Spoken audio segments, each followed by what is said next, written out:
அனைவருக்கும் வணக்கம். உறவு நட்பு எதற்கு உரிமை அதிகம்? உறவு நட்பு இரண்டையும் எடுத்துக்கொண்டால் இரண்டிலும் அன்பு, பாசம், உரிமை, கோபதாபம் எல்லாம் இருக்கும். ஆனால் அதிக உரிமை யார் எடுத்துக்கொள்வார்கள்? உதாரணத்துக்கு சொல்கிறேன். உடன் பிறந்தோர், க்ளோஸ் உறவுகள் நாம் கஷ்டப்படும்போது உரிமையோடு அட்வைஸ், ஆலோசனை சொல்வார்கள். இதே நட்பு என்றால் அளவோடு தான் சொல்வார்கள். உறவு என்பது நம் இரத்த பந்தம், பிறக்கும் போதே வந்தது. நட்பு என்பது இடையில் வந்தது. உறவுகளிடம் போட்டி, பொறாமை, சண்டை இருக்கும். ஆனால் நட்பு என்ற வட்டாரத்தில் அந்த அளவு இருக்காது. உறவு என்றால் அவர்கள் வீட்டில் நாம் பல நாட்கள் தங்க முடியும். நட்பு என்ற பட்சத்தில் ஒரு சில நாட்கள் தான் நாம் தங்க முடியும். உறவுகளிடமிருந்து பிரிந்து வெகு தொலைவில் இருப்பதால் நட்பு நமக்கு ஒரு ஆறுதல் கிடைக்கிறது. நட்பு தான் நமக்கு உறவு என்று அமைத்து கொள்கிறோம். அக்கா, அண்ணா, தங்கை, அம்மா, மாமா என்று. ஆனால் ஒரு சிலருக்கு உறவுக்கு மேல் அன்புடன் கூடிய நட்பு கிடைக்கிறது. அவர்கள் கொடுத்து வைத்தவர்கள். உறவு நட்பும் சரியாக அமைந்து விட்டாலே நம் வாழ்க்கை என்றும் நமக்கு சொர்க்கம் தானடா.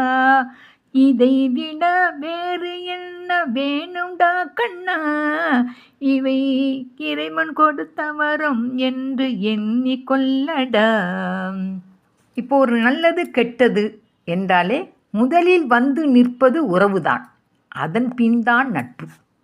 இந்த உறவு என்பதுங்க ஆலமரம் போல் நம்மை தாங்கக்கூடிய ஒரு சக்தியான வேர். நட்பு என்பது அதன் இலைகள். இலைகள் உதிரும், திரும்ப வரும்.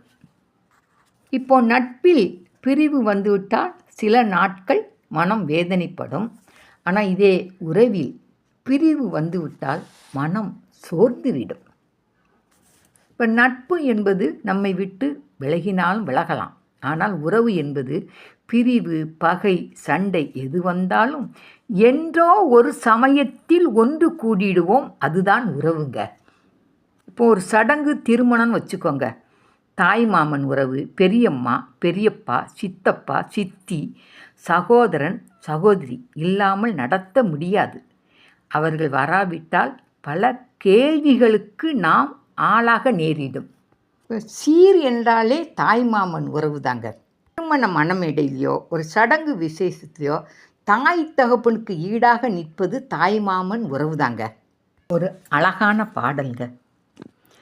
தங்க கடிகாரம் வைரமணியாரம் தந்து மனம் பேசுவார்,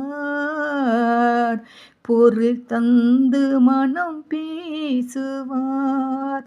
மாமன் தங்கை மகளான மங்கை உனக்காக உலகை விலை பேசுவார், உலகை விலை பேசுவார். இதே சமயத்தில் நட்பு என்பது யாருக்கும் தெரியாது. தெரிந்தாலும் பல கேள்விகளுக்கு நாம் ஆளாக மாட்டோம். ஒரு ஃபங்க்ஷன், ஒரு விழாவில் அவர்கள் வராவிட்டார். இப்போ நம்ம குடும்பத்திலே வச்சுக்கோங்க. பெண் மாப்பிள்ளை வரோம், எப்படி தேடுகிறோம்? ஃபஸ்ட்டு நம்ம உறவு முறையில் தான் தேடுகிறோம். கிடைக்காத பட்சத்தில் தான் நட்பு முறையில் நாம் தேடி போகிறோம். இந்த உறவு என்பதுங்க இரண்டு பாலங்களை இணைக்கும் ஒரு அஸ்திவாரம். இந்த நட்பு என்பது நாம் பயணிப்பதற்கு உதவும் பாலம். நல்லது கெட்டது என்றாலே நம்முடன் இருப்பது நட்பு தான், உறவு தான். அதன் பின் தான் நட்பு. சில நட்புகள் ரயில் சிநேகம் மாதிரி தாங்க. சில நட்புகள் என்றும் நமக்கு ஆறுதலாக இருக்கும். இப்போ நட்பு என்பது இடதுகைங்க. ஆனால் உறவு என்பதுங்க வலதுகைங்க. வலதுகைக்கு தான் பவர் அதிகம்.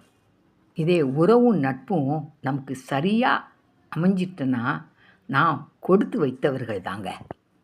இப்போ தாங்க முடியாத துயரோ சண்டையோ வந்தால் தாய் மாமா, பெரியம்மா, பெரியப்பா இரத்த பாசம் உடையவர்கள் நமக்கு சப்போர்ட்டாகவும் இருப்பாங்க, நம்ம துன்பத்தில் பகிர்ந்தும் கொள்வார்கள்.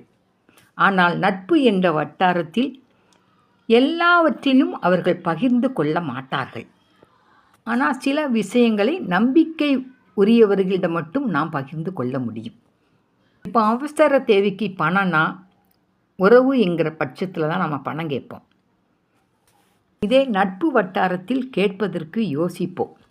ஏனென்றால் பணம் கேட்டால் நம் மரியாதை குறைந்துவிடும் என்று அவர்கள் எண்ணம் வந்துவிடும். எனவே அதிக உரிமை என்பது உறவுக்குத்தான். உறவுக்கு பின்தான் நட்பு. உறவு என்கிற பட்சத்தில் கோபதாபம் இருந்தாலும் ஒரு சில மாதத்தில் மறைந்துவிடும். ஆனால் நட்பு என்ற வட்டாரத்தில் கோபம் இருந்தால் அது மறைவதற்கு பல மாதங்கள் ஆகும். எதையும் சிந்தித்து பார்த்தால் உறவுக்கு தான் அதிக உரிமை. நட்புக்கும் உரிமை இல்லை என்று சொல்ல முடியாது. ஆனாலும் அதிக உரிமை என்பது உறவுக்குத்தான். நன்றி, வணக்கம், வாழ்க வளமுடன், நலமுடன்.